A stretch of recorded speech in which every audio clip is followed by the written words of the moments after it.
Hi, I'm Marina Sirtis, and you're going boldly with Beyond Trek podcast. This is Beyond Trek Podcast, your source for Star Trek on social media and around the web. I'm Big J. I'm Watney. And I'm Dag, the Trivia Master. You can find us on Facebook at Beyond Trek Podcast and on Twitter at Beyond Trek Pod.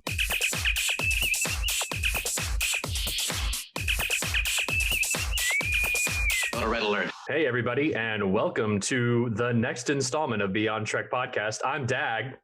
I'm Watney. I'm Big J. And today we're here to discuss Star Trek Lower Decks Episode 2 on voice. Oh, yeah. Episode 2. What did you guys think? It was funny. It was the first episode was good. Yes, it was funny. I think the second one just really took it up a notch. There were more times that I had to rewind in episode 2 to see something again than I did in the first one. So yeah, definitely a few more funny moments. They packed so much into this episode. The backgrounds on the planet are just chock full of little Easter eggs. Oh, they are. Super obscure stuff. Yeah, they're really packing in all of the as much as they can. Yeah. They're packing in references to the Renaissance era of Trek. So if you haven't gotten whiff of it by now, spoiler alert. Spoiler alert. Spoiler alert. Spoiler alert. We're going to be discussing this episode in detail. If you haven't seen it yet, pause now and come back later. All right. Thanks for coming back. We hope you've enjoyed the episode. Seriously. Yes. These backgrounds are freeze frame worthy, super obscure references. If you haven't seen the episode and you've continued past the spoiler alert, do we want to do just a little like summary of what happened? Right. Yeah, that sounds good. Do a little summary. Yeah. So basically Klingon gets drunk, derails Boimler's mission, and then the two ensigns have let's go walk around the market adventure, and then they come back. I like how Boimler is just, this poor guy is he's screaming, he's scared. He's like, what the hell is going on a regular basis? He's really being put through the ringer. He's I think it definitely fits like with the by the books aspect that we talked about in the preview with him, because like space is full of like idiosyncrasies and things that are not, by the book. Right. You have the book to help reference, but you shouldn't go by the book. And I kind of get into that a little bit later when we go through the episode and we get to the later part of their time on, what was the planet? Tulgana 4. Yes. Which is a cool name. That name sounds familiar. I could swear that was mentioned. Probably. It sounds to me a lot like Turkana 4, which is from Tasha Yar, where she's from. Okay. And it's definitely not that place. Definitely not. Yeah. Yeah. So yeah, Boimler is having a rough time, and he gets a little bit of a win this episode. So what were your guys' thoughts overall? Dad, you go first. It really has drawn me in. I mean, I mentioned 2 episodes ago that I was ready for Silly Trek, and now I'm living for Silly Trek. Like, I just based on all the eye candy that was dropped into this episode, these writers are digging so deep into the lore, I'm having trouble keeping up. And I'm the trivia master, and that means a lot to me. I feel as somebody who is, engrossed in this franchise, it's a huge payoff to be able to see all of this super obscure stuff that gets pointed out. Like there are people on Twitter who are schooling me because they were involved in different kinds of the other materials back when in the 80s and 90s. So there's references to like unofficial tabletop games from the late 80s referencing characters that showed up one time in the distant blurry background of scenes of the movies. And these characters are present in this episode. So I really appreciate that. I think McMahon is, at least to me, he's keeping his promise of what he said about making things more canon. Yes. Taking Absolutely. as much as possible from all the different sources, making it canon. Yeah. So I have a theory about Mariner. Oh, okay. Let's hear this one. Well, not yet. I'll get into okay. it, but I'm kind of excited for it. So let's do you guys want to dive in? Or Big J, what were your thoughts on it first? I would love to hear. So like I said earlier, I was all in for this whole silly Trek thing, and this episode just had so much more, and there were more moments that I had to, if something's funny enough for me to rewind and listen to it or watch it again, then that's pretty good in my opinion. And there were several times that I did that. So I think that they're even just as soon as the second episode, they're off to such a great start. It's like I'm all in on this being Star Trek. And at first, when this first was coming around, I was thinking this could have been any sci-fi animated show. Why make it Star Trek? But they were able to take all these elements of Star Trek and make it humorous. So in this second episode was great with that. So that's, I thumbs up for this one. Yeah, for sure. I agree with both of you. I think that they're going in an amazing direction with it. And I've seen some critiques of like Mariner being a Mary Sue, but I think it's absolutely too soon to make that kind of determination in a character that's just a strong, capable woman. Like it's 2 episodes in, and I don't think that's a fair assessment at all. So I obviously we're going to continue to get flack for Lower Decks because, like you said, Big J, in our preview, it's just a new Trek show. And people are going to hate it. Yes, they call themselves Trek fans. So yes, every new Trek show takes the crown for the most disliked unaired Trek show.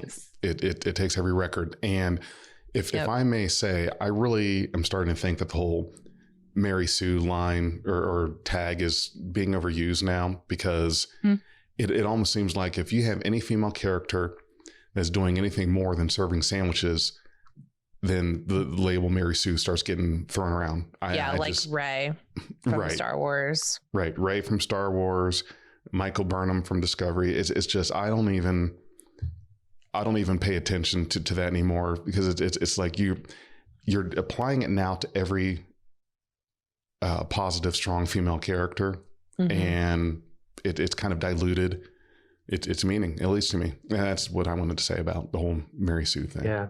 Going off in 2 points on that.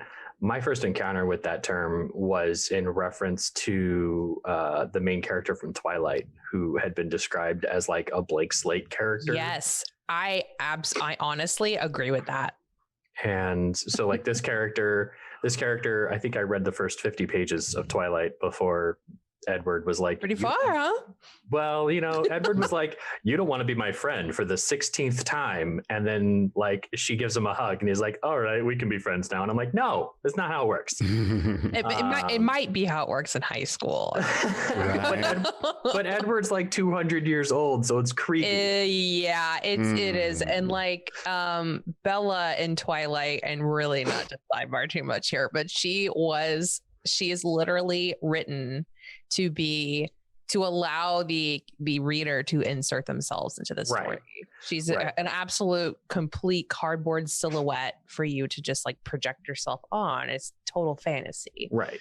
But Mariner is not that. And that brings me to my second point, which is Mariner has clearly mentioned that she's been demoted a couple of times. She's gone up and down. Now she's demoted. Can you just imagine for a second if Riker had been demoted from lieutenant or lieutenant commander and had spent another year as an ensign with a bunch of people? There's some experience that you get there. There's some confidence that you get there.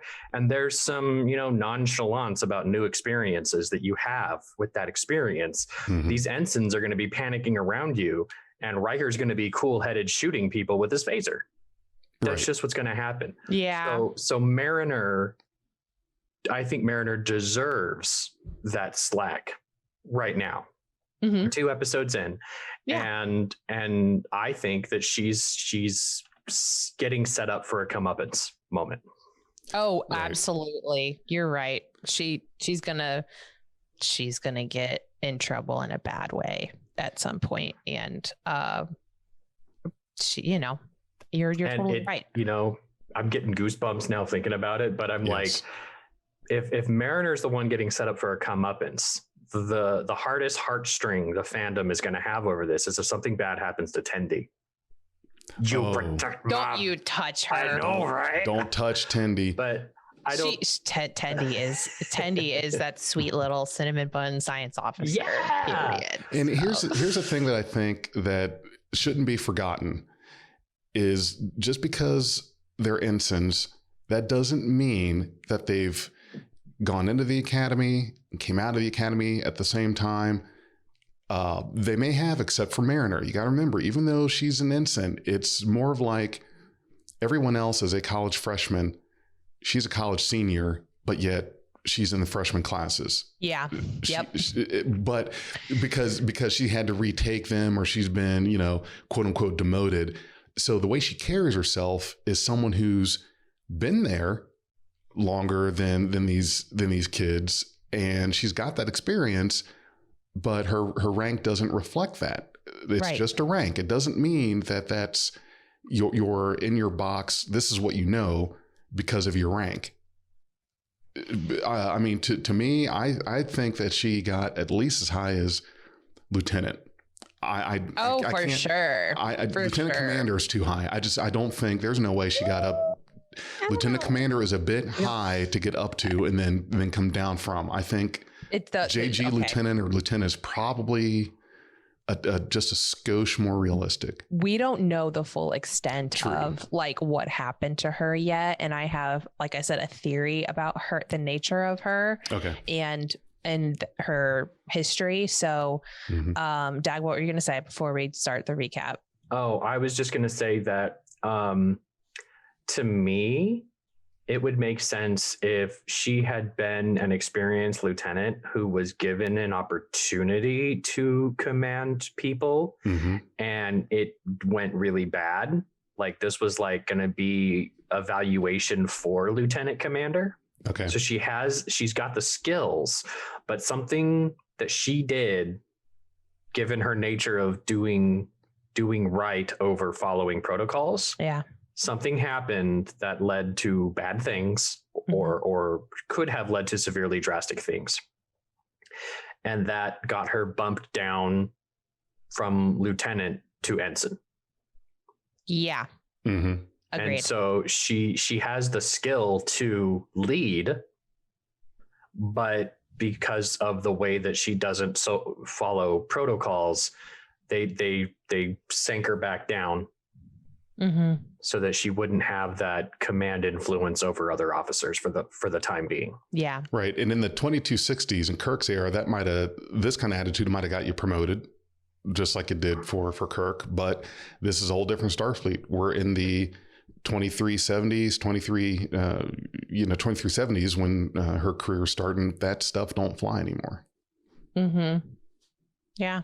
Well, I can't wait to learn more about her and what's going on behind the scenes and learn more, because there's definitely something there that happened. So, Okay, so let's start the recap. The first scene, we open up to a glowing light flying into the bulkhead of the Ceratops and kind of having this like menacing vibe, like, I will destroy you. And of course, it's a trope it's a play on the trope of glowy light thing. Yes. Fucks shit up on a spaceship. It's just that that's the trope. That's all there is to it. There's two major times that's happened when, and the first time Deanna Troi got pregnant, had a kid grew up and then was like, cheers, Ma, I'm out. Yep. So traumatizing. And the second time glowy light flew through the head of little kid, created an imaginary friend who was threatening to destroy the ship because they didn't understand adulthood. Right. Yes. Stop the glowy light things. Yeah. So And the of course, glowy Mariner's light not thing, like not on my shift. Right. She's like, I'm gonna wrangle this thing and then shove it into a canister, and it's like, but wait, I can manipulate air molecules I can grant you wishes, and she's like, okay, now I'm listening, and she's like, I want a tricorder, the purple one. The one with the purple stripe. Yeah. And Tendi's like, oh, those are so nice. And then he like basically poops it out and it drops on the ground. It like shrinks him. Yeah, it costs him material. Mass. Yeah, it costs him mass because the law of the universe, one of the laws of the universe is you cannot like get rid of mass. You can't create more mass unless you're Q. I don't fucking know. Right. This thing is clearly not Q. But I can create more mass if I eat a bag of Doritos. Oh, let's keep this family friendly. Wait. It better be Cool Ranch. Period. Period. Spicy nacho. Period.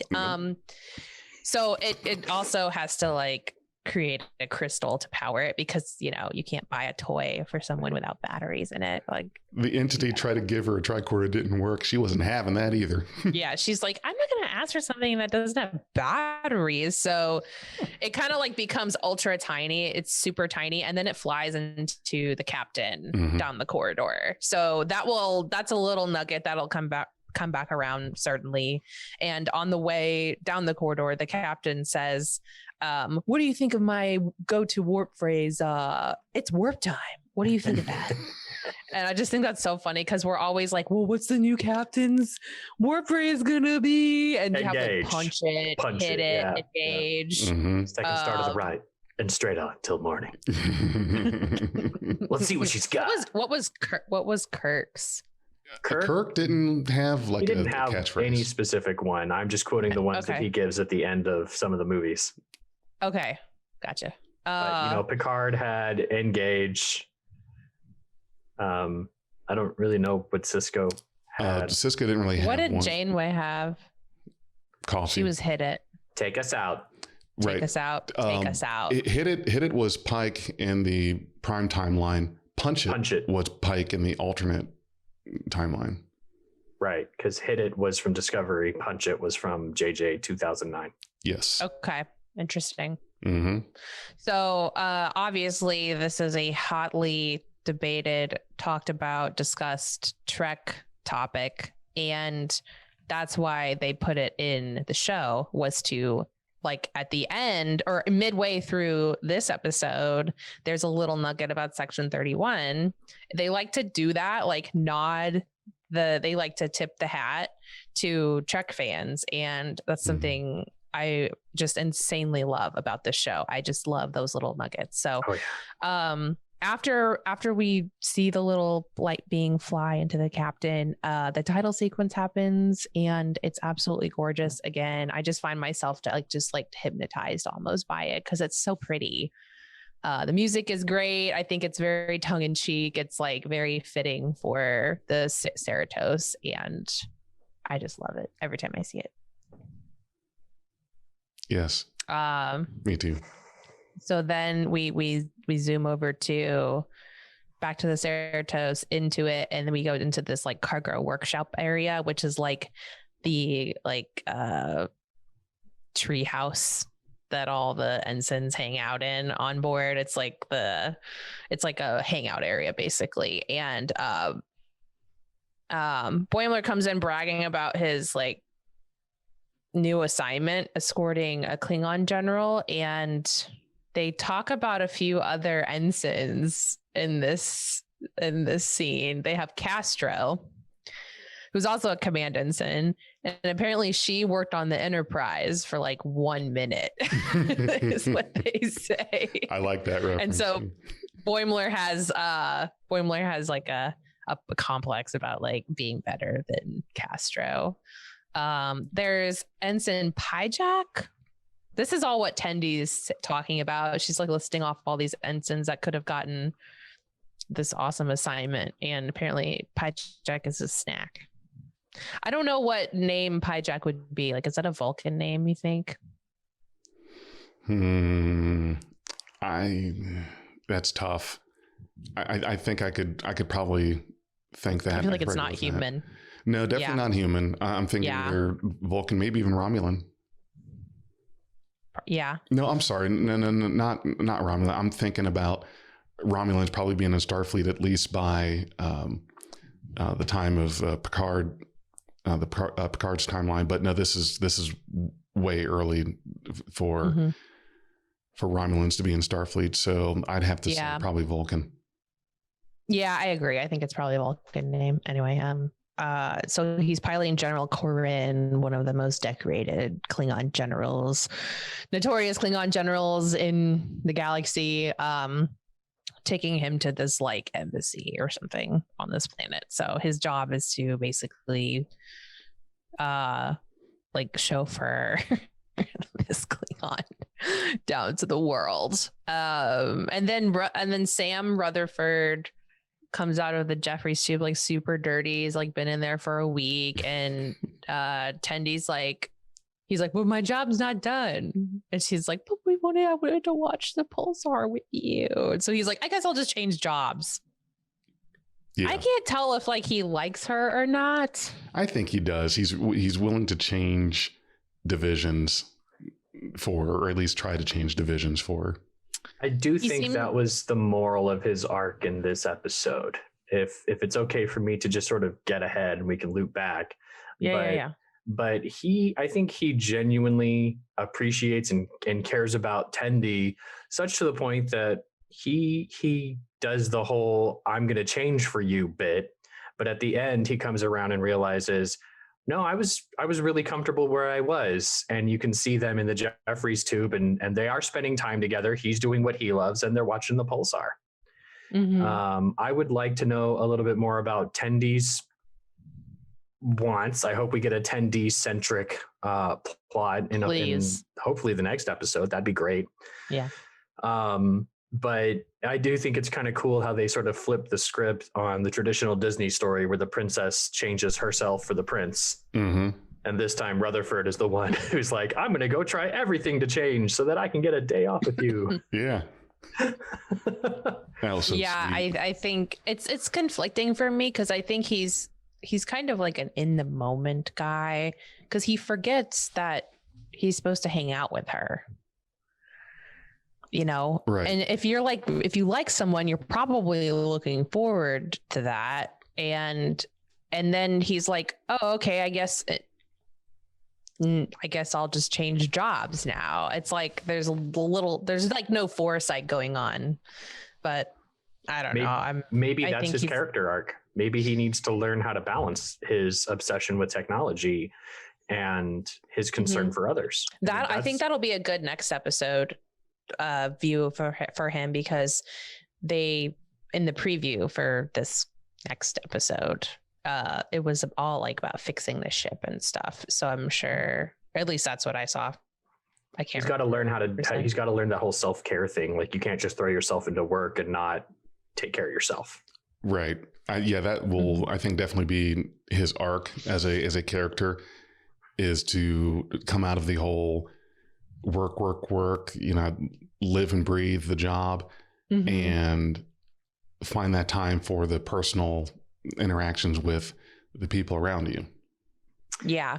It reminds me of that episode of Deep Space Nine where for some reason the Defiant is kind of broken down, and Worf's in engineering, and he's like ordering all the engineers around, and O'Brien takes him aside and is like, hey, I know your command and I'm not going to step on your toes there, but these guys work a lot better if you give them a little bit of a boost. Mm-hmm. And then the next time Worf has an interaction and they report that they were able to succeed at whatever the task was, he's like, good, now do this other thing.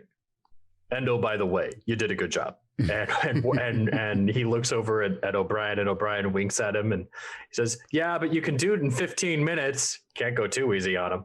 Right. And I think that is the quintessential characteristic of a good leader in the engineering capacity. Mm-hmm. And that's an aspect that our boy Rutherford is going to need to learn. And I think it's cool that they start him off as obsessed with technology, because it gives us 10 episodes to get his mind wrapped around the self-care and also concern for others aspect. Yeah, I think with living on a starship, you're going to be obsessed with the job you do, and it's going to be very easy to wrap yourself up in that and avoid social contact because you're living, eating, breathing on this thing that you're taking care of.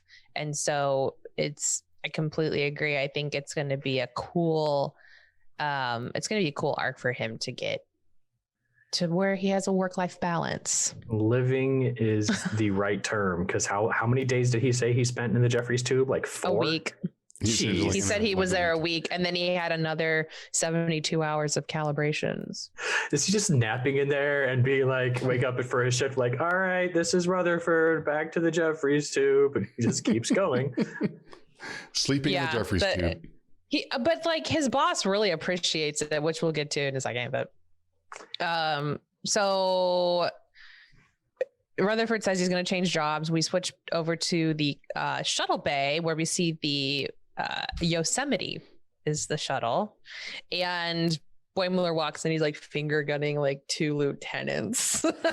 he's like, good job, guys, keep up the good work. And then they're like, we're fucking lieutenants, bro. You're an ensign. He's like, yeah, you're probably right. He's like instantly just like totally embarrassed. Yeah. So I read, and I wish I could credit the source. I can't remember who said this, but I read that that interaction sort of reflected like an authentic military reaction when a lower level officer comes across a couple of really experienced non-coms. And he doesn't really know what he's doing, but they really know what they're doing. And he's like, hey guys, how's it going? What's happening? All right, well, as you were. Yep. Yeah. It's like the scene in Aliens where they're in the dropship falling down to the planet, and Ripley asks the lieutenant in the squad, how many drops is this for you, Lieutenant? And he's like, 3. Including this one. All simulated. and all yeah, like, and what, like something about one of them was simulated too, and then the other non-commissioned officers are like, we're dead. and Hicks is sleeping. I love it. Hicks is somebody wake up Hicks. Yeah, I love that. I love that shit. So she's like eating ramen, and she's like, you said that this mission was going to be amazing, so I thought I would tag along. And he's like, you can't do this. And she's like, whoa. He's like, I can't have you co-flying angry. I need you co-calm. I just thought that was like the best fucking line. So he's kind of like in his he's wearing his dress uniform for this shit, which is so funny to me that he's with a big old like, crate strapped to his back. Yeah, every day when I'm doing something important, I'm gonna wear my dress uniform.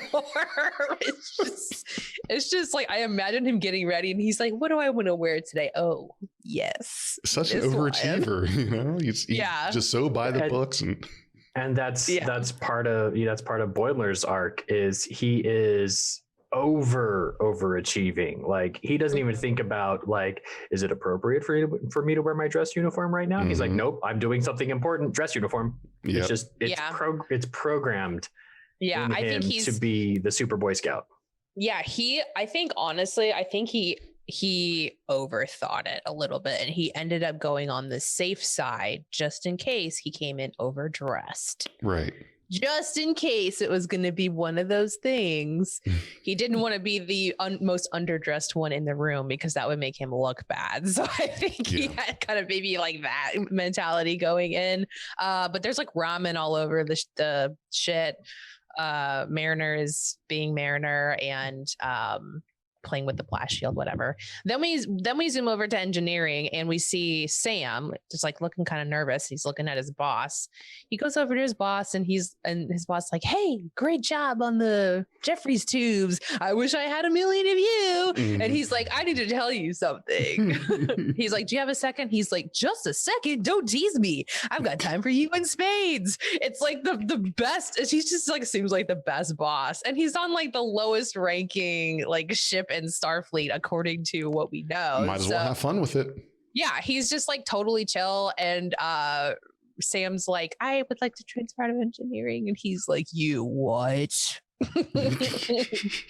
Consider your request granted. Yeah. In that moment, Sam is all of us who are, sort of conditioned in the workforce to be apprehensive about approaching your managers about issues that could be detrimental to them, especially in that moment where like Sam is apparently one of the most valued members of that crew, and he's going to tell his boss, I don't want to be a part of this crew anymore. And we all could sympathize and empathize with that. We've all been there. We've all asked for a raise or a bonus or turned in our 2-week notice when nothing was really wrong. And it's a very difficult time to think about that and to do that. And it was kind of cool and cathartic that his boss just like greenlit that so quick. I know, it was like a big sigh of relief just for everyone who's ever been in that position to get a boss that's like, they know that they're really going to miss you in that department, but they know that you'll benefit the company no matter where you are.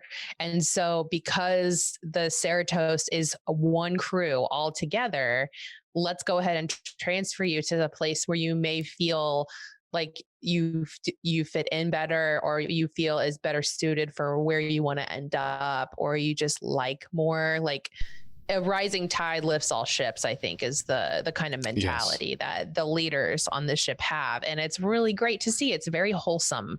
It's like it's just wholesome. It's great. It's also again, if I can just step forward and bring it back. Oh, sure. Because the thoughts in my head is the Sam's arc in this episode is important and meaningful, but I think there's also a subtle joke about how easy it is to move between divisions. Like you'd think thered be a ton of paperwork and wait time, but no, you just put on the new uniform, go back to your shift the next day. It's fine. Everybody, there's room for you everywhere. You can be anything you want. It's awesome. Yeah, this is all taking place in one day because that's how long our other pair is on the planet. Right. So how many shifts is Rutherford working? He's maybe his implant has helped him with staying awake or something. I don't know. So we go back to the Yosemite, and this is kind of where my theory about Mariner is gonna come out. So she's dreaming, and what she says when she's sleeping is buried alive, marooned for eternity, moons of Nibia. She's woken up and she says, wow, I just had an awesome dream. Sorry. And the moons of Nibia were mentioned by Khan to Kirk, that he would chase him around the moons of Nibia and around the Antares Maelstrom and around Perdition's flames before giving up on him. So my theory about Mariner, because Khan is an augment, is that Mariner is also an augment. And a reason that she was demoted is because that was discovered.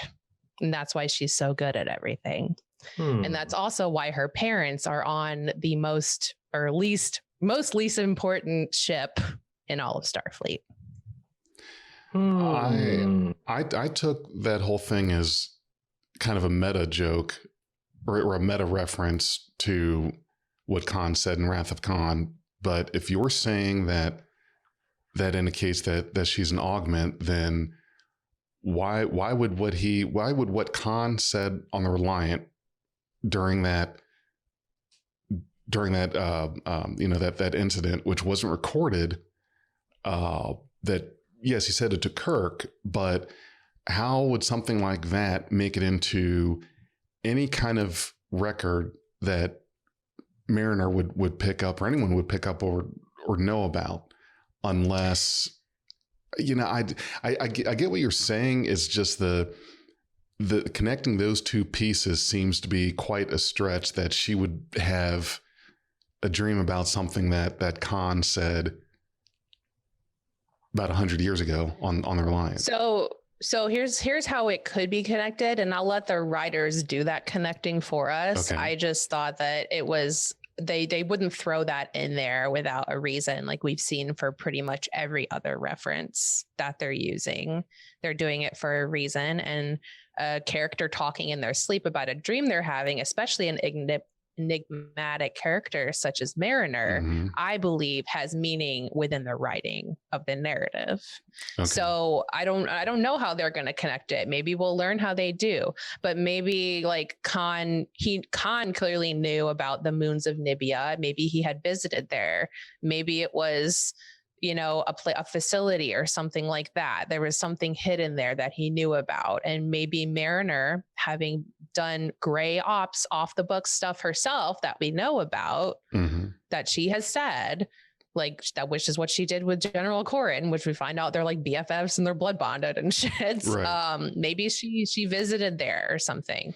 There's a lot of ways you could possibly connect it, but I think that because she is so good at everything, but she's an ensign, it was discovered that she was augmented. Okay. I have a weird thought that could really support that. On the shuttle ride down, she's partying with Corrin, right? Yes. Mm-hmm. Do you think she's drinking with him? Because Corrin was wasted. Yep. Yeah, And that she guy hopped was off trash. She hopped off that shuttle like, hey, we're fine. And I'm like, okay, Mm-hmm. Watney's Mhm. theory and augment metabolism, that would make sense. Mm-hmm. She can just drink it up. And I don't think that she Okay. didn't not drink. Yeah, I think she definitely. We see her drinking. Yeah. Yeah. Corrin met Boimler and Mariner on the shuttle Yosemite and drank with Mariner as Boimler flew them down to the surface of Tolgana 4. It's on Corrin's Memory Alpha page. Corrin was wasted For a Klingon. for a Klingon. Well, And Mariner hopped off that shuttle like nothing. Yeah, and we know that Corrin's tolerance is probably pretty high because he's notorious for searching for stronger ale. right. Well, but maybe Mariner Yeah. just didn't drink that much. I mean, it's You make a point. You No, make a she point. could have been, and if she is clearly very smart, so maybe she did. Yeah, because But this. we see in the preview that she's like, "What's one less margarita per day?" Like, Right. Well, sure. I'm sure Corrin was just pounding it like he was back in college again or whatever, and just. Klingon college. Yeah, I don't even want Klingon to think about it. just- Holy gosh. Can you imagine a Klingon frat party? Think about that. That Sounds would be fun. Yeah. But so he's partying it up, and Mariner just may be one of those people that's like, I'm going to have a couple beers or, a glass of blood wine and I'm good. It's Wednesday. I'm not going to get fucked up on a Wednesday. I'm going to say I'm 20% bought into this theory, and I'm going to Okay. look at this episode like this. I'm going to look at the show like this, see what I happens. know that Sure. was my goal. Yeah. That was my goal, was I to will get us keep kind that- of invested because I appreciate I- that you kept this secret until now. I know how you guys work. I gotta wait until we're recording to reveal this shit. Thank you. Yes. So that's, and then she does mention, like, in this scene later, that she did off the books gray ops stuff with Corrin, and that's why they are bonded, and he's like a notorious general. So I'm thinking her parents, being the ambitious Starfleet officers they were, decided that they wanted to have an augmented child, and Mhm. that's why the mom got put on the least important ship, because they found out that was a thing, and that Mariner was You know, she's basically the opposite of Bashir. Like Bashir is like keeping it under the radar and just like kind of pulling himself back as to not succeed and become valedictorian and suspicious. But Mariner is like, I'm super fucking good at everything and I don't give a shit that you guys know about this. You can put me wherever you want. I'm still going to be in Starfleet and I'm still going to do what I'm going to do and be awesome. And I can't wait for all the Mary Sueists out there to hear that and go, yeah, but like bad things, augments can still do bad things. They can still like Khan. Well, absolutely. Like, you know, like they can, being a Mary Sue isn't about like bad things happening to you as a character. It's about you making choices that are maybe not necessarily always in like the good. You're in the gray area, which is why gray ops is again such a not Mary Sue thing. Right.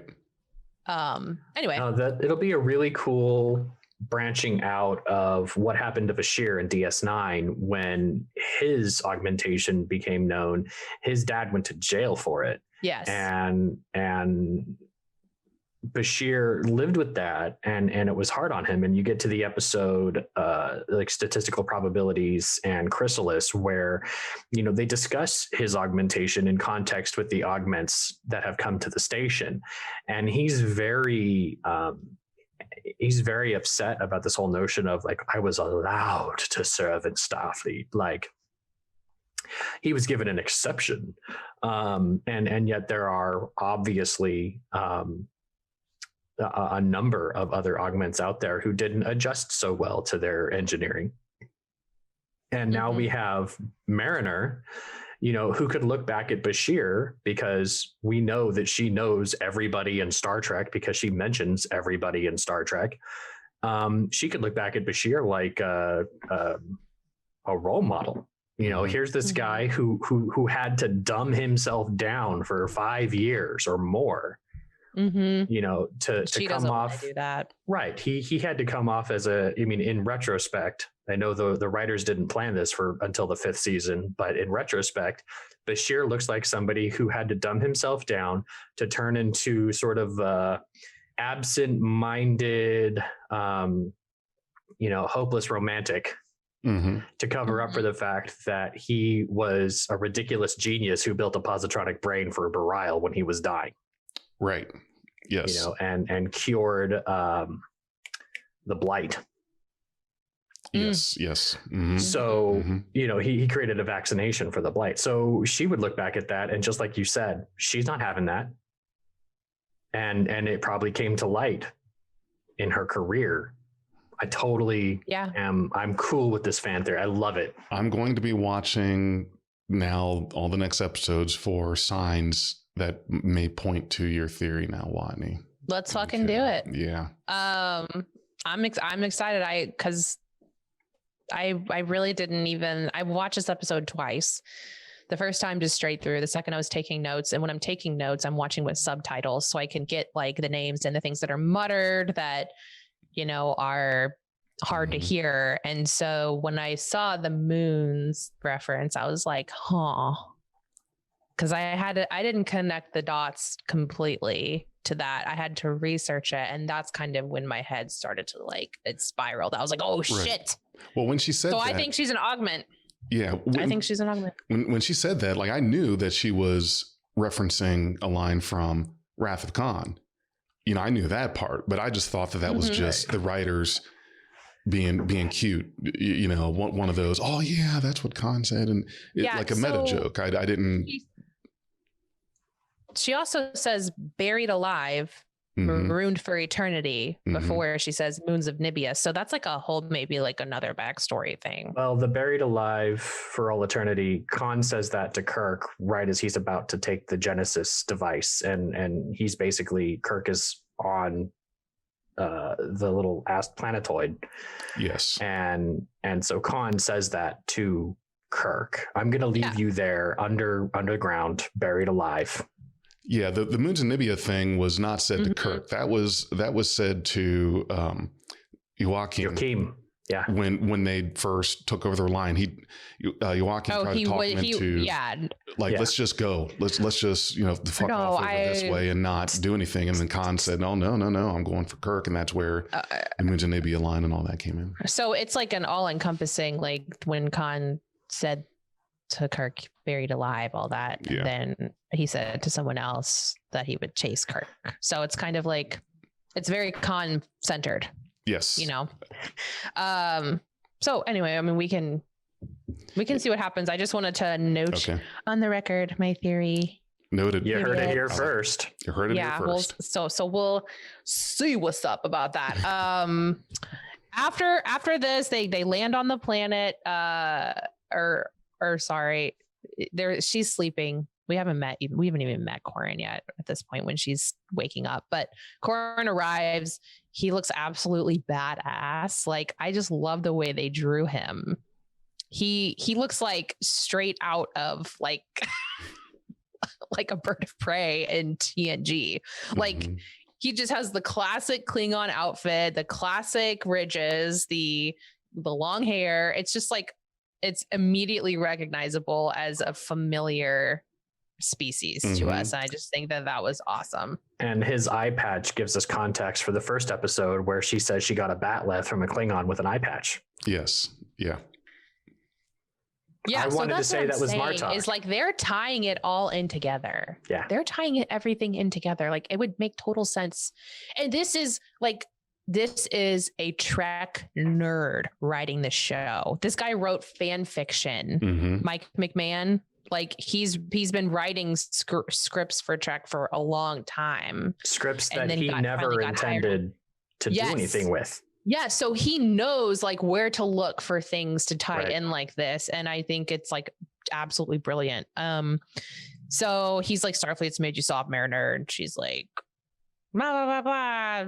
They talk about this. They skip forward a little. They're drinking, and she talks about this guy who didn't believe about rectal insectoids or something, and he's like, I got chewed out, but his ass got chewed up. That was fucking funny. That was great. He spit his drink out. Spits all over Boimler. Oh my God, that was funny. Yeah. Yeah. So then they land, and then like immediately after they land, Corin just straight up steals the shuttle.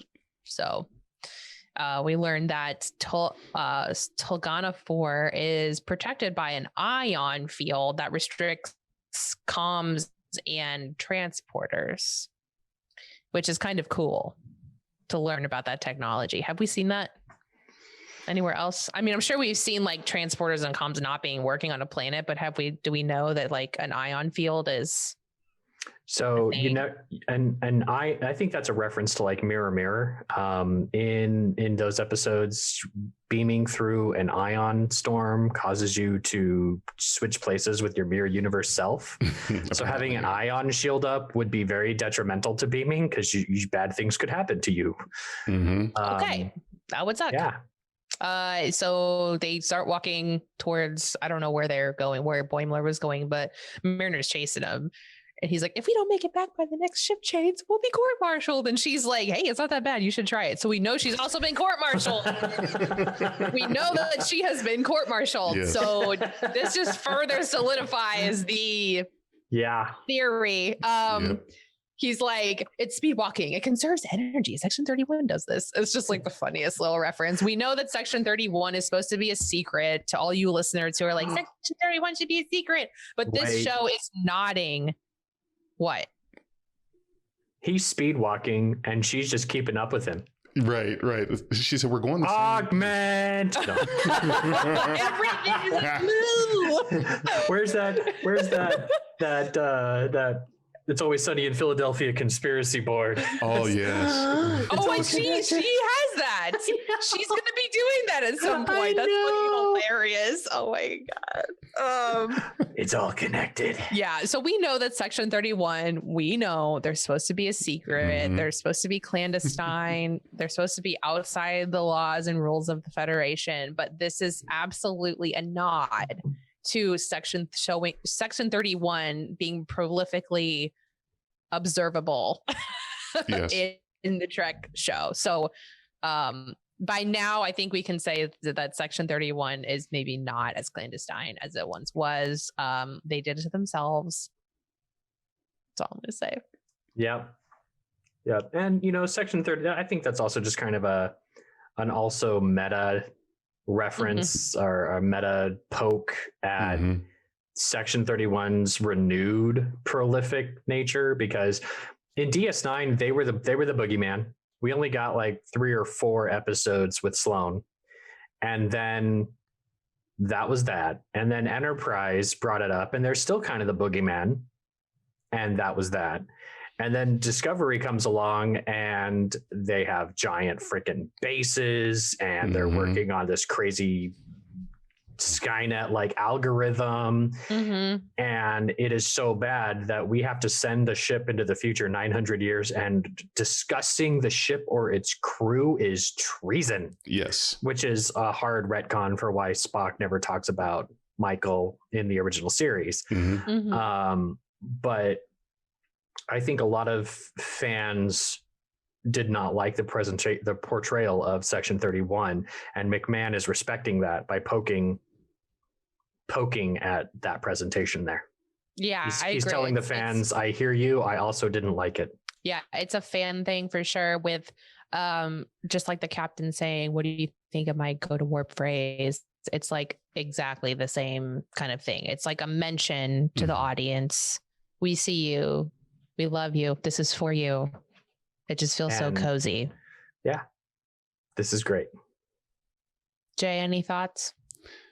Well, I think from the Enterprise, the portrayal of Section 31 on Enterprise, and we're talking of the 2150s there, and now we're at the 2380s or 2380 with this show.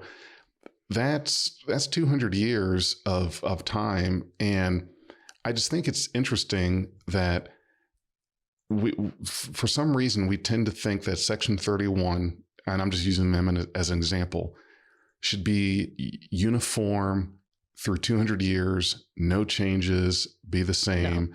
No. And I don't think that's not the case. That can't be. I mean, sure, it starts out as a clandestine organization.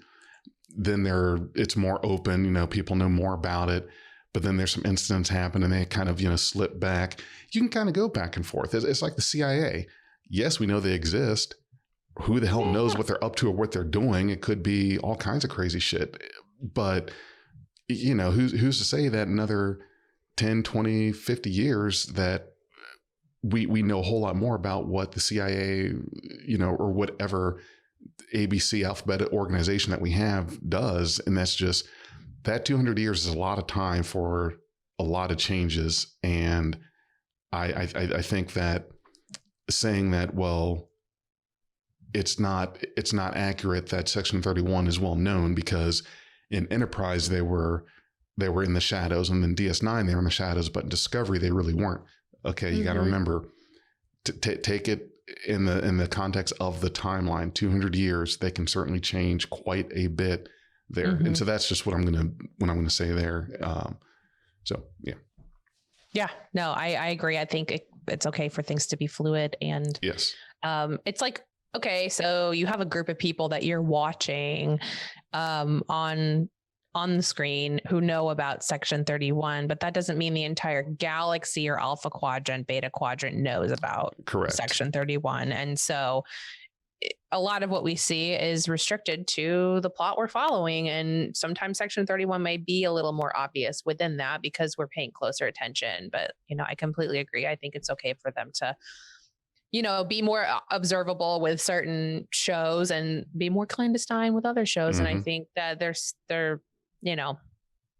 again, these kinds of conversations happen all the time within Trekkies, and this is a nod to that. Yes. In my opinion. So,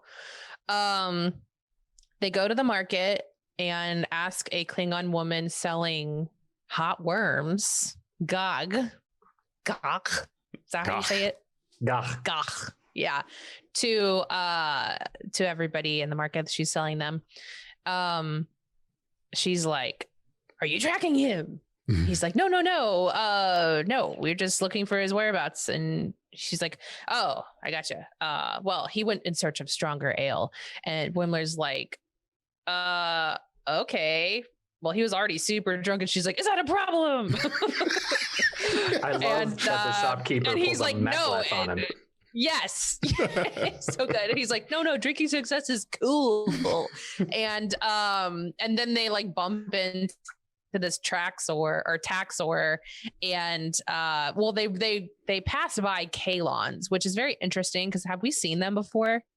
They were was very isolationist race with like kind of the veiny things down the side that they passed in the market. He mentions like from the books that they're an isolationist race, kind of xenophobic maybe. I don't know if we've seen them before. I know that you guys might know. Kalons are a thing.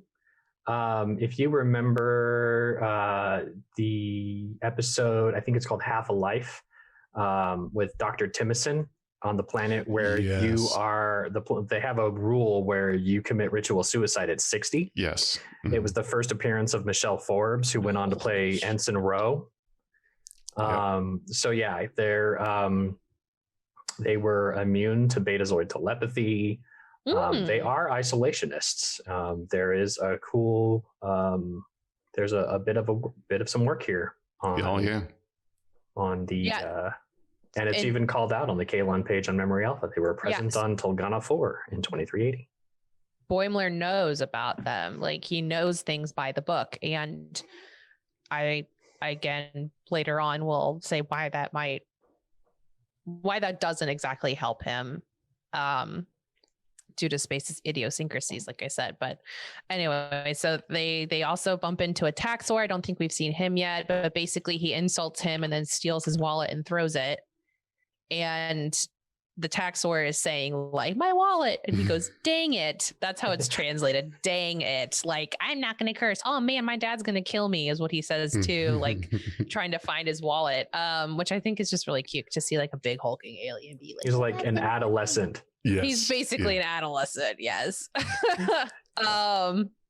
So I think at some point, Mariner says something like, if it got us what we needed, woof woof. Like she basically, someone called them like Federation dogs or something, or she said we're just Federation dogs. That's what she said to the shopkeep. That's what Mariner said to the Klingon shopkeep. Yes. Yeah. And so Boimler's like, why would you do that? You're making the Federation sound so bad. She's like, I don't care if it got us what we want. Woof woof. Like she's that kind of character who's gonna make it happen no matter what needs to be, no matter protocol, no matter reputation. Like it's very in character for her to make a remark like that. If she sees what's needed, like this is the desired outcome. If I have to be honest to get it, I'll be honest. If I have to lie to get it, I'll lie. If I've got to cheat to do it, it's whatever needs to happen to get to this outcome is what you need to do. And it can be above board, below board, on the board, whatever it is. It's just, this is what we need to have happen. What does it take to make it happen? And it's not always going to be a by the books decision. It's kind of like Sisko in A Pale Moonlight. The Romulans had to get into the war. What needs to happen to get them in it? Lie, cheat, steal, kill, frame, bribe. That is such a great point. That's a great point. Yeah, and that's what had to happen. Just like Sisko in that way. Yes. I would say she's a mix of like Sisko and Kirk. Yes, Sisko and Kirk. But maybe not as much Sisko. Right. But in some ways, I totally agree. You're right on the money. She's like, whatever we got to do to get the mission done. Yes. And that is not the Starfleet's way, honestly. Like they have the prime directive for God's sakes. Like, the mission is great and important, but if you're going to act out of protocol or act outside our rules, then you can't do that. Although we usually find a way in plot to break it anyway. But there's a lot of like resistance to that within Starfleet. I have an idea. I don't know if it's worth any kind of real consideration, but the next episode is supposed to involve time travel. The name of the next episode is called Temporal Edict. Oh God, time travel. We can't even get 3 episodes in. But hear me out. Hear me out on this. Traditionally in Star Trek, time loops we've never really experienced the middle of a time loop. We've always seen the beginning of a time loop. The best time loop episode out there is Cause and Effect, where we don't actually know how long they were in the time loop. But my suspicion, and this is probably not too far on the nose, is that in the next episode, something's going to happen where Beckett influences her own past. And since her past self, which is we're watching in Lower Decks, has been influenced by that, she is doing everything she can to fulfill that loop. Okay. And that may also have played into her, attitude, and her state of being. If she is like trying to restore the timeline or whatever, doing the least things, like you're totally right.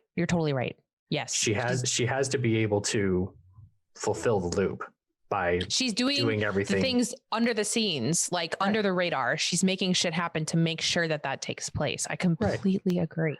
That could be a cool thing. Okay.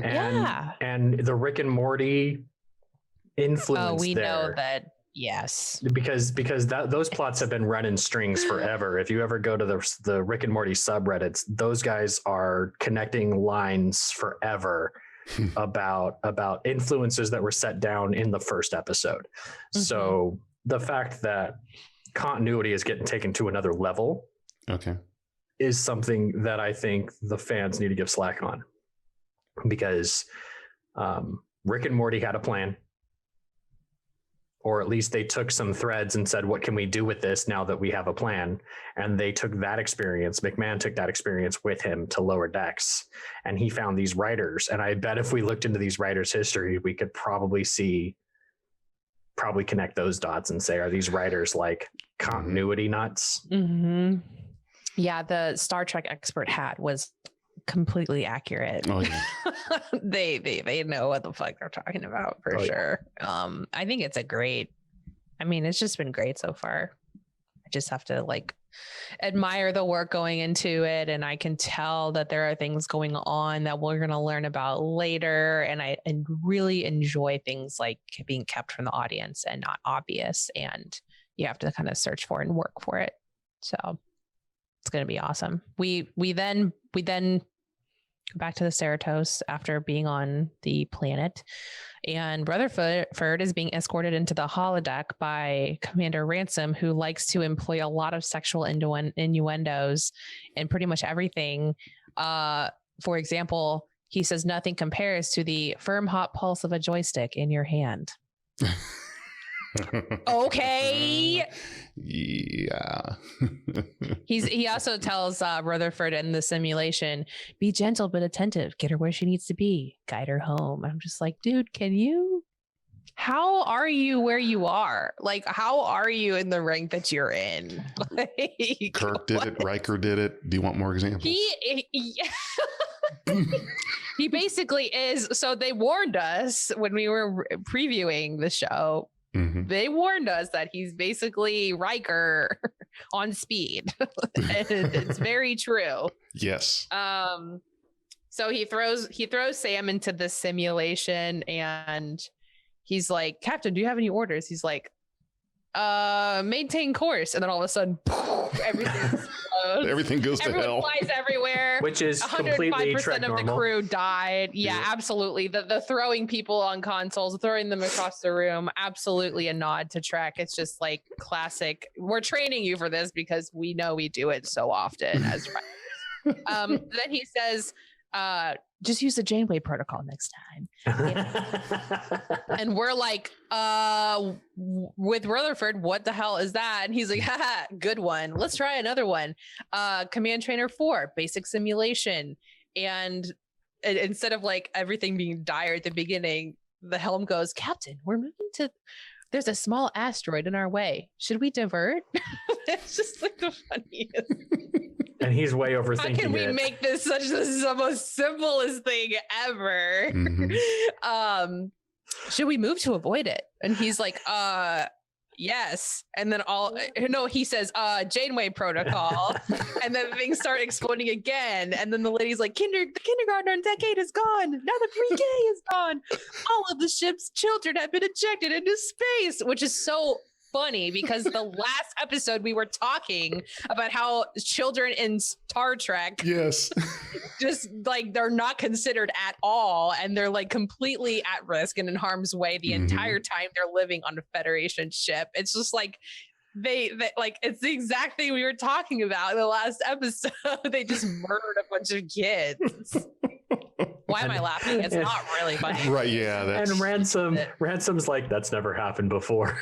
Let's do it again on a ship with even more children. I don't know why I think that's so funny. I just think it's funny because we were talking about it last episode about with Brian about, how kids in Trek are just like, yep. We were talking about they're gonna die.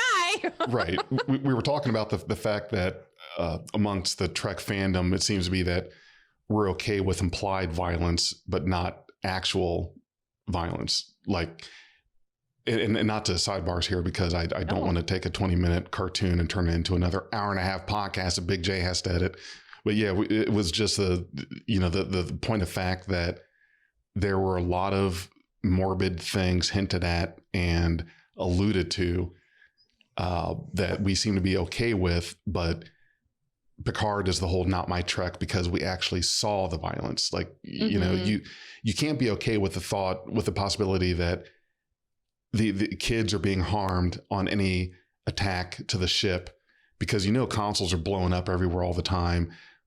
In Genesis, Worf devolving and eating people, we're okay with that because it's implied, we don't see it. But when we see Icheb getting his eye pulled out instead of it being implied, and suddenly that's a problem. So that was right. Yeah.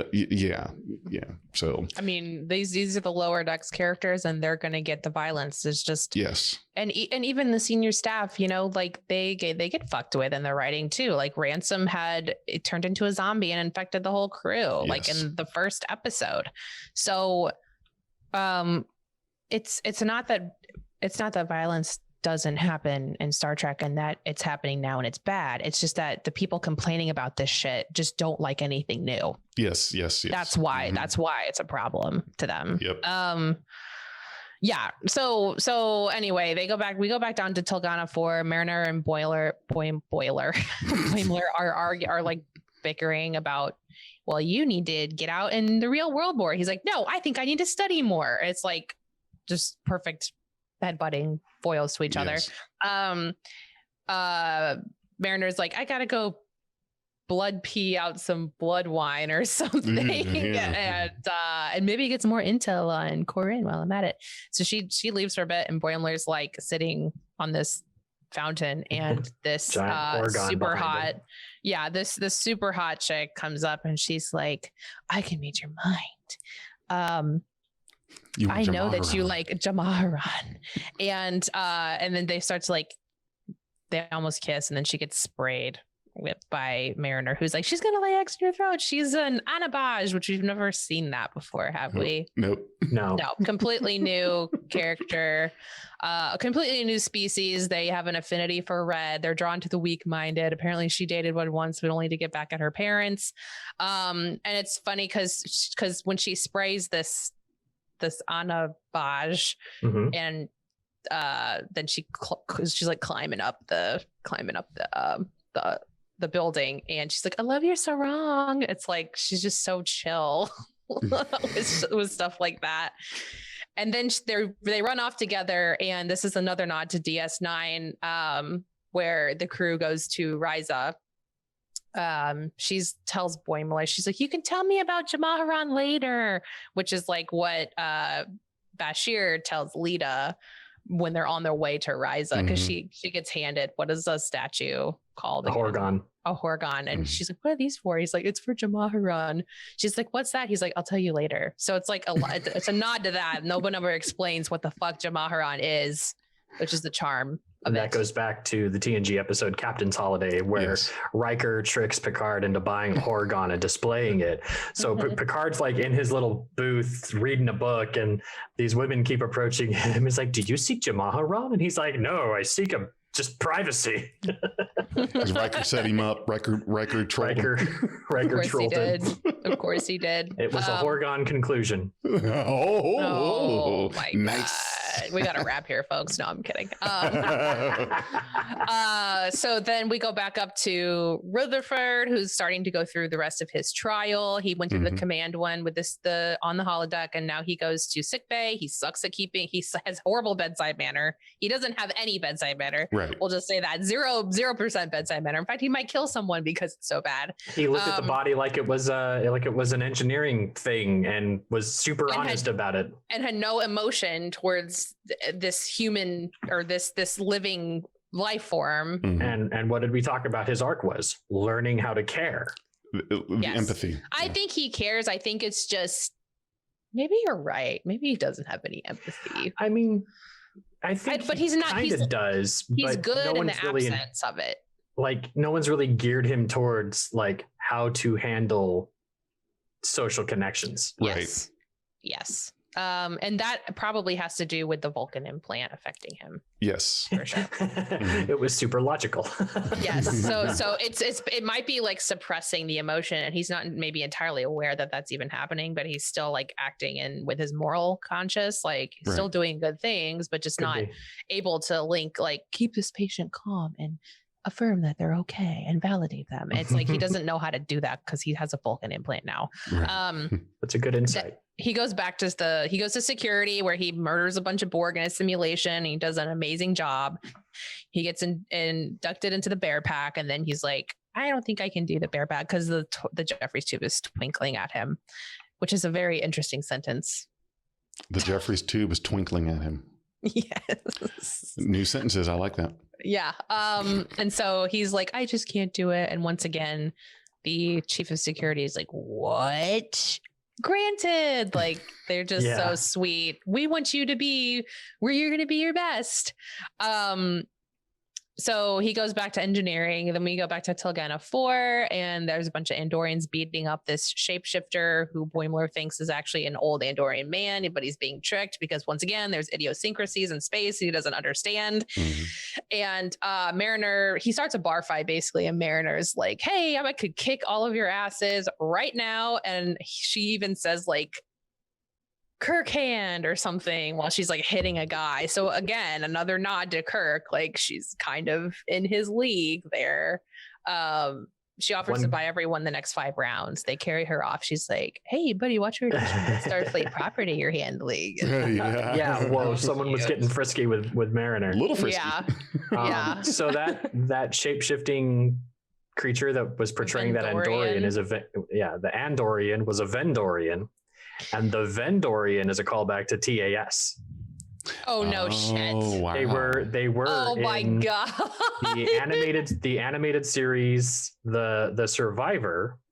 They were shapeshifting, and due to the duplicative nature of the shapeshifting species in the episode The Survivor, it was established that the Vendorian homeworld was under quarantine.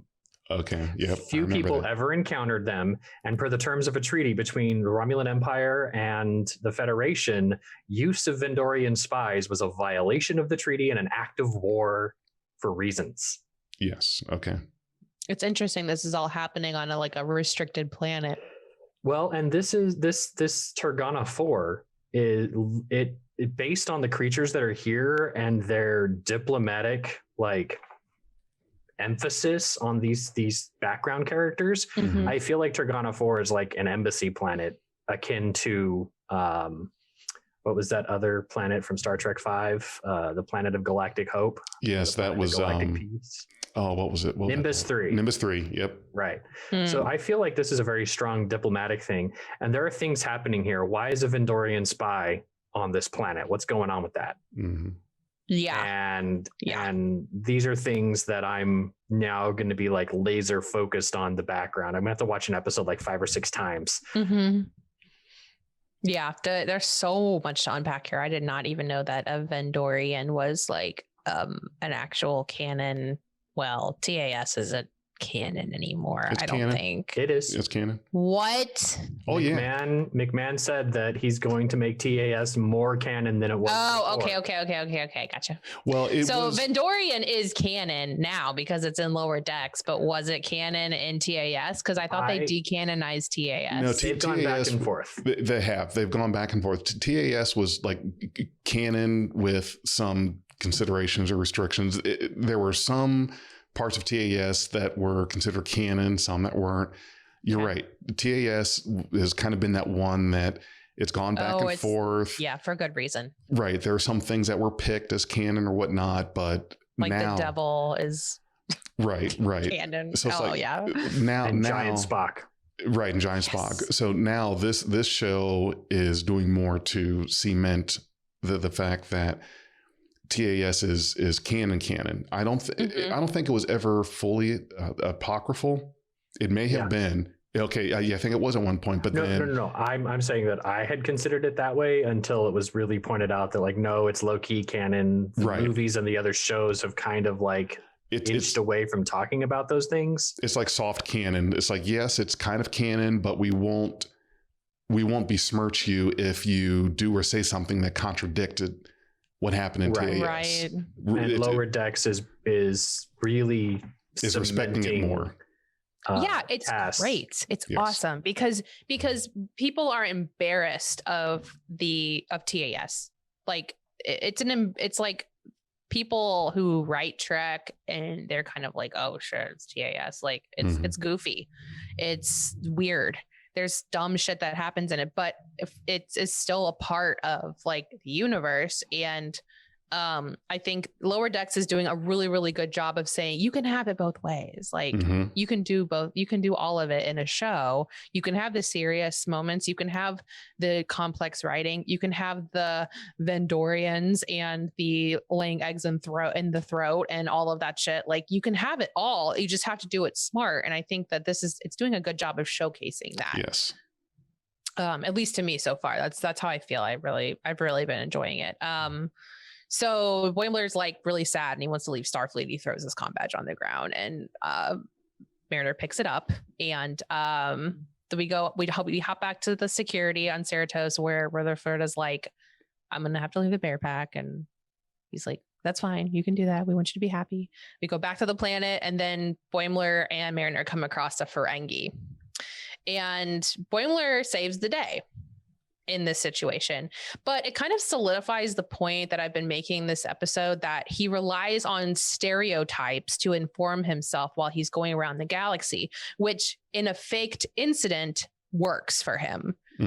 But that's not how it is. That's not how the universe works. He is successful when presented by the book scenarios, which is not entirely how the galaxy and the Alpha Quadrant work. So it's going to like, sure, he was right in this instance, but only because Mariner knew what it would take to prove him right, which was to present a problem that was clear night and day, which is not where she falls. I read that in a different way. Okay. I saw that as a Mariner, because in retrospect, because you know what happens at the end, we find out it was a setup. I think Mariner put Boimler in a position where his outside the box thinking could be very limited because he's not good at like leaping outside of the box, but he can look up outside of the box sometimes and come back down into his box. He does have the stereotypes down. It's part of his book learning. He says he wants to study more. So he's studied. So he's got the book learning, but he doesn't know how to apply the book learning when it's necessary and to use his brain when it's necessary. And so the whole time that he's going Ferengi, they're bad. Mariner is saying, no, you don't know what you're talking about. Yeah, okay, she's going, no, it's a Benzite, or a Bolian, it's fine. She's totally challenging him to get that little gap, little peek outside the box to say, don't believe everything you read. how would you solve this problem as an officer? And he does that. He goes and he says, wait, where's your landing code? If you're really here, you've got a landing code. And the Ferengi's like, give me all your profit. So, okay, Boimler was right. But being right by stereotyping Ferengi is not the correct course of action. Being right by using your brain and saying, in this instance, if this person in front of me is really a bad guy, I can challenge this by knowing protocol. Yes. Oh, you're right. And ask that question. Yep. So okay, Boimler was right in his fake setup. I mean, the Ferengi actually wasn't a bad guy at all. Right. But Mariner shifts that to stop stereotyping. The next thing. Be the officer.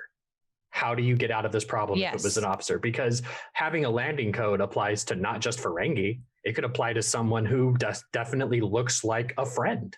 Mm-hmm. And you need to be able to have that critical thought moment where it's like, if you're really who you say you are, then you've got a landing code. And that applies to everybody. Mm-hmm. So instead of just stereotyping and being like, that's bad, he has a learning experience. Mm-hmm. Mm-hmm.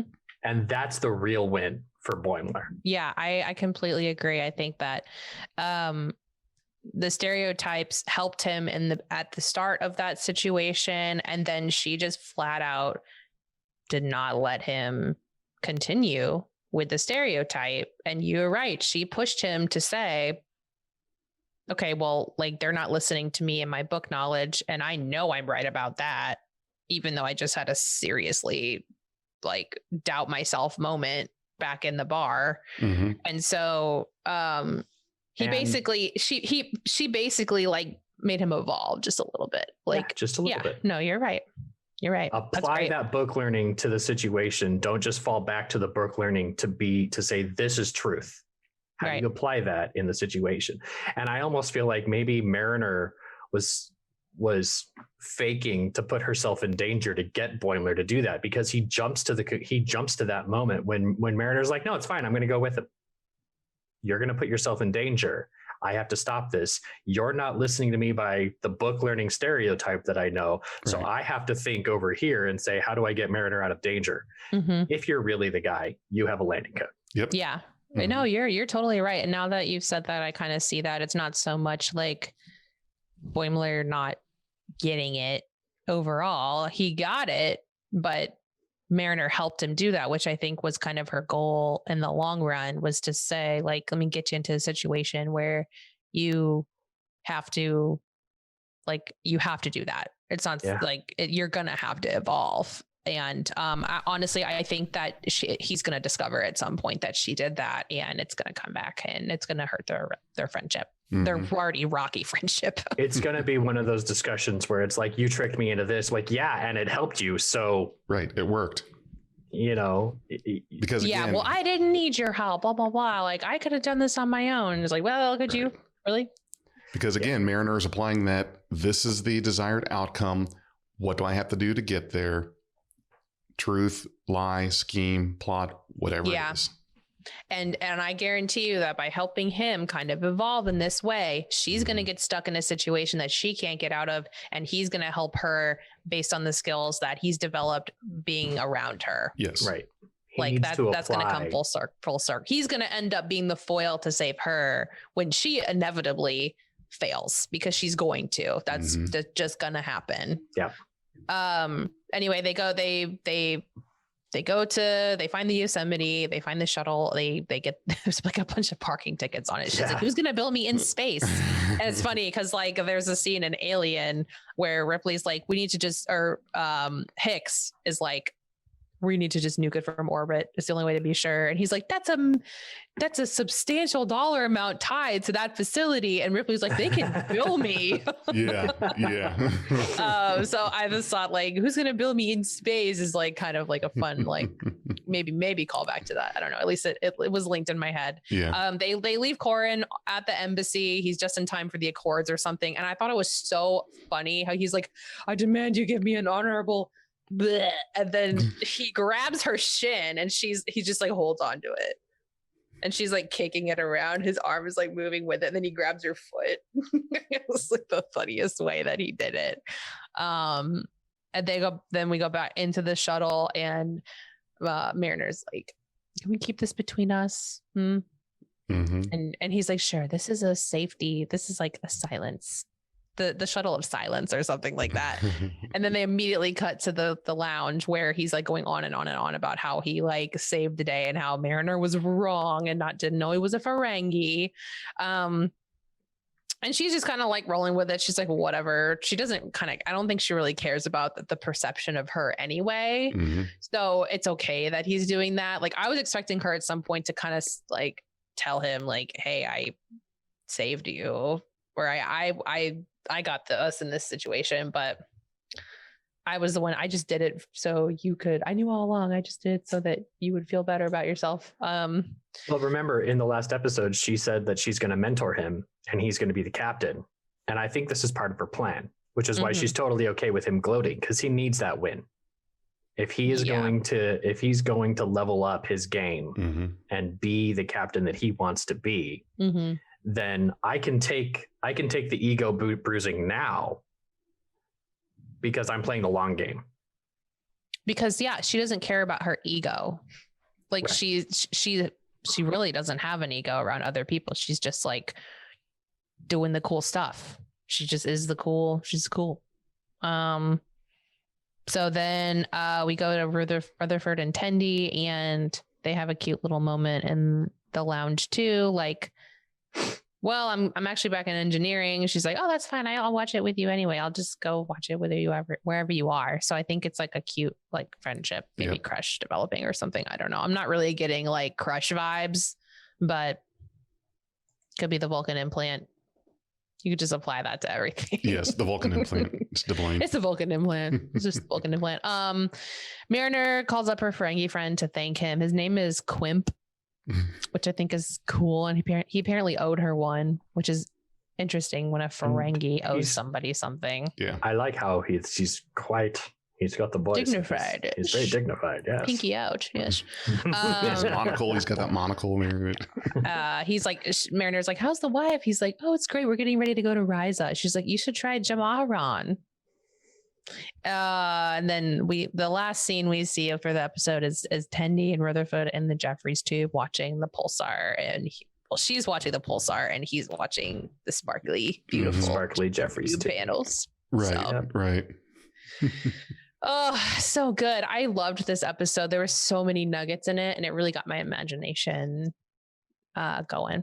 I want to highlight some of the callbacks here. And if you are listening to this and you have been a part of this, I just want to point out that the last time we saw Ferengi was 18 years ago in Enterprise's 2002 episode Acquisition. Oh my God, it was that long ago? There's a Lurian in the background of this episode, if there's one of Morn's species, and we haven't seen Morn since 1999, so 21 years. The let's talk about an Ariolo, which was one of the diplomatic envoys in the court scene in Star Trek IV when the Enterprise crew's getting judged at the end. That was 1986, so 34 years. There are Arcturians in the background of this episode that haven't been seen since 1979's The Motion Picture in the big assembly cargo area. And last but not least, the aforementioned Vendorian, 1973. Wow, they are. That's how long it's been since we've seen these particular species. So you need to be. They're gonna dig in from starting from 1966 on up. No, I take that back, as far back as 64, because that's when the Cage was created. That pilot was shown to NBC. So this show is going to dig in from the very start all the way through. There's going to be something from the entire time. To even emphasize further the obscurity, the Ariolo that we saw in the background, that was sort of in the background of Star Trek IV as well. The only reason they have a name was from some unofficial role-playing source that came out in 1986 that named them and gave them a character history. So we're talking like super obscure detail. Wow. And I'm definitely looking forward into how they dig into that detail. And also the fact that they're they're catering to that detail and that legacy while also setting us up for a really cool story. Mariner has a plan. It involves Boimler. Cool stuff's going to happen there. And we're just getting to know Rutherford and Tendi and their contribution towards whatever this conclusion is going to become more apparent as we move forward. I like it. Yep. Totally in. Bought in. Any last thoughts about this episode? Nope. Can't wait for more. Yes. Yeah, it's going to be great. I need more. Yep. Ready for more. Yeah. So I'm going to tell you where you can find us online. If you nice. stuck around this long, thank you so much. We really do appreciate your listenership and hope that you've enjoyed our company and we've enjoyed your listenership. Hey, so if I have to edit this mess, the least you guys can do is listen to it. Yes. Yeah, hopefully you have enjoyed yourself though. So if you have and you'd like to see more of us online, you can of course support us on patreon.com/beyondtrek. We have some really cool fun tiers there. We would really appreciate your support. We also have a new Instagram run by yours truly. It's at Beyond Trek Podcast. So follow us there. And of course, our longstanding Twitter account, twitter.com/Beyond Trek Pod. That is run by Dag. Go say hi to him there and we'll be watching. And then we also have a Facebook, of course, facebook.com/Beyond Trek Productions. So please check us out online. Come say hi. We want to hear from you.